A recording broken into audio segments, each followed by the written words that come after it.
नमस्कार दोस्तों, जैसा कि आप सभी जानते हैं कि हम लोग झारखंड के इतिहास का जो सीरीज स्टार्ट किए हैं, अभी तक हम लोग 6 चैप्टर समाप्त कर चुके हैं। ये हमारा 7वां चैप्टर है जिसका नाम है गुप्त काल।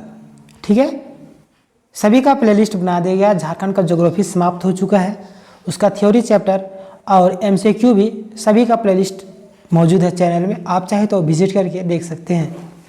ठीक है, ये आपका JSSC, JPSC, दरोगा, पुलिस सभी एग्जामों के लिए इम्पोर्टेंट रहेगा।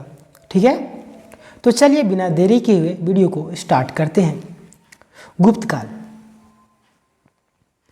गुप्त राजवंश का उदय कुषाण राजवंश के बाद हुआ था। गुप्त राजवंश का उदय किस राजवंश के बाद हुआ? गुप्त राजवंश का उदय कुषाण राजवंश के बाद हुआ था। ठीक है, इसकी स्थापना की बात करें थे तो 240 ईस्वी में श्रीगुप्त के द्वारा की गई। गुप्त वंश के संस्थापक कौन थे? श्रीगुप्त। ये मोस्ट इंपॉर्टेंट बनेगा। गुप्त वंश के शासक श्रीगुप्त। ठीक है, जिसने स्थापना किया था वो थे श्रीगुप्त। कब? 240 ईस्वी में। ठीक है, और किस वंश के बाद आया? कुषाण राजवंश के बाद आया था। ठीक है, तीनों को याद कर लेना। उसके बाद आपका आता है गुप्त राजवंश के सबसे प्रतापी शासक कौन थे? समुद्रगुप्त। देखिए, संस्थापक थे आपका श्रीगुप्त और सबसे प्रतापी शासक जो थे समुद्रगुप्त। गुप्त गुप्त देखिए सभी मिल रहा है। ठीक है, जिसे भारत का नेपोलियन भी कहा जाता है। देखिए, ये मोस्ट इंपॉर्टेंट बनेगा कि भारत का नेपोलियन किसे कहा जाता है, तो आपका जो आंसर बनेगा समुद्रगुप्त। ठीक है, इसकी स्थापना कब हुई थी? 240 ईस्वी में, और संस्थापक थे श्रीगुप्त, और वास्तविक जो संस्थापक थे, सबसे प्रतापी संस्थापक वो थे आपका समुद्रगुप्त। ठीक है, और इसे समुद्रगुप्त को क्या कहा जाता है? भारत का नेपोलियन भी कहा जाता है। ठीक है, यहाँ से इतना ही क्वेश्चन इंपॉर्टेंट है। चलिए आगे देखते हैं। समुद्रगुप्त के दरबारी हरिसेन था। समुद्रगुप्त के दरबारी कौन था? हरिसेन। समुद्रगुप्त के दरबारी हरिसेन था, जिसे प्रयाग प्रशस्ति अभिलेख लिखा है। प्रयाग प्रशस्ति अभिलेख किसने लिखा है? हरिसेन ने। ठीक है, हरिसेन कौन था? समुद्रगुप्त का दरबारी कवि था। ठीक है, याद कीजिएगा इसको भी। इस अभिलेख से, ठीक है, इस अभिलेख में समुद्रगुप्त के सामरिक विजयों का उल्लेख किया गया है, जिसमें आट्विक प्रदेश का भी विजय प्राप्त करने का उल्लेख मिलता है। देखिए, आट्विक प्रदेश अभी बताए थे पिछला चैप्टर में, कहाँ से कहाँ तक था। ठीक है, देखिए सभी चैप्टर लिंक है, तो सीक्वेंस वाइज आप देखेंगे तो ज़्यादा समझ में आएगा। ठीक है, इसलिए प्लेलिस्ट को फॉलो कर लीजिएगा। देखिए क्या क्वेश्चन पूछ रहा है यहाँ पे। समुद्रगुप्त के दरबारी कौन थे? हरिसेन। हरिसेन किसकी रचना की है? प्रयाग प्रशस्ति। ठीक है, हरिसेन ने प्रयाग प्रशस्ति अभिलेख की रचना किया है। इस अभिलेख में समुद्रगुप्त के सामरिक विजयों का उल्लेख किया गया, जिसमें आट्विक प्रदेश का भी विजय प्राप्त करने का वर्णन है। ठीक है, उल्लेख किया गया। इसी अभिलेख में झारखंड प्रदेश को मुरुंड देश कहा गया। देखिए, समुद्रगुप्त के प्रयाग प्रशस्ति अभिलेख में क्या कहा गया है? मुरुंड देश। ठीक है, झारखंड को मुरुंड देश के नाम से जाना गया है। इसे भी याद कर लीजिएगा। नामकरण में यहाँ से क्वेश्चन पूछता है तो ये आपका नामकरण में आ जाएगा। नामकरण में आपको हम पढ़ा चुके हैं फर्स्ट चैप्टर में। ठीक है, तो किस किस देश को मतलब झारखंड को किस किस नामों से जाना जाता है वो एक बार आप देख लीजिएगा। वहाँ से एक क्वेश्चन बनता है। गुप्त वंश में एक शक्तिशाली शासक चंद्रगुप्त द्वितीय विक्रमादित्य था। गुप्त राजवंश के एक शक्तिशाली शासक कौन था?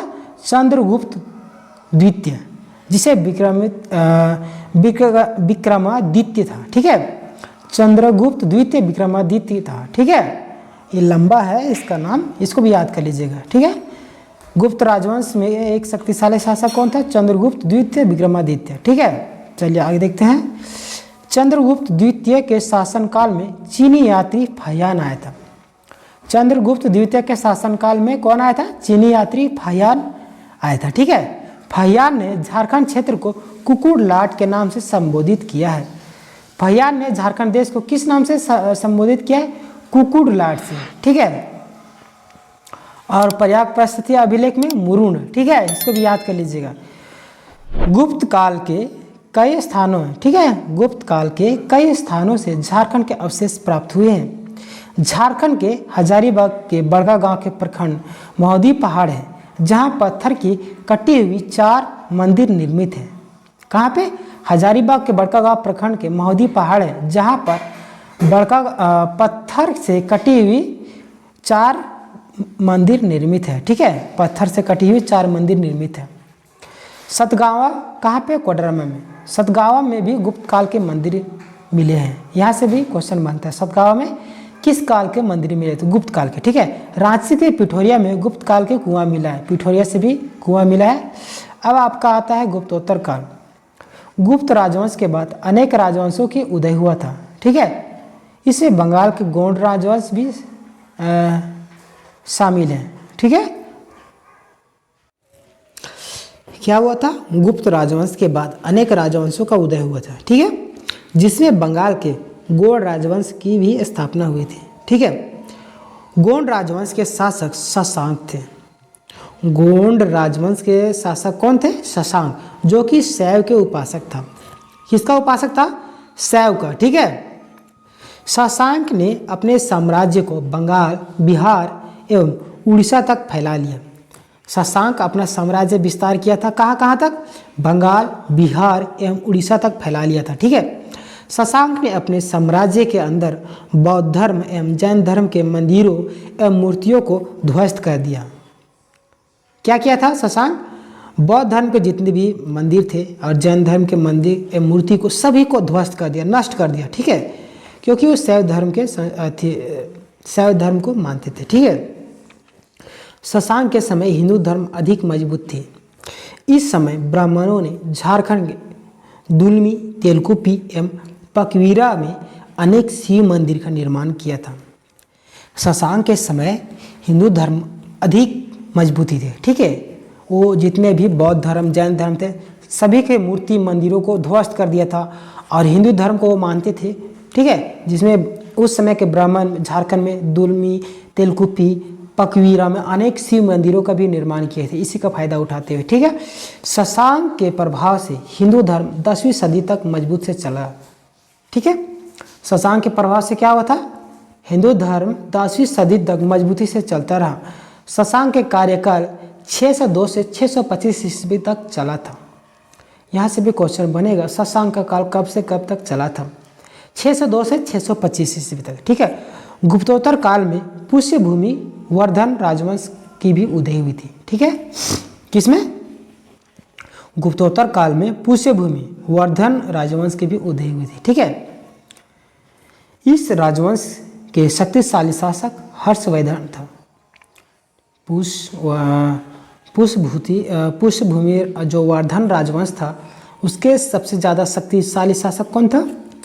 हर्षवर्धन था, ठीक है, जिसने 606 से 647 ईस्वी तक शासन किया था, ठीक है। हर्षवर्धन जब झारखंड के संथाल परगना क्षेत्र, कहाँ? कांकजोल, पहले संथाल परगना कांकजोल कहा जाता था, ठीक है, उस समय चीनी यात्री ह्वेनसांग से मुलाकात हुई थी, जो बाद में लंबे समय तक एक साथ रहे थे, ठीक है। आगे देखते हैं।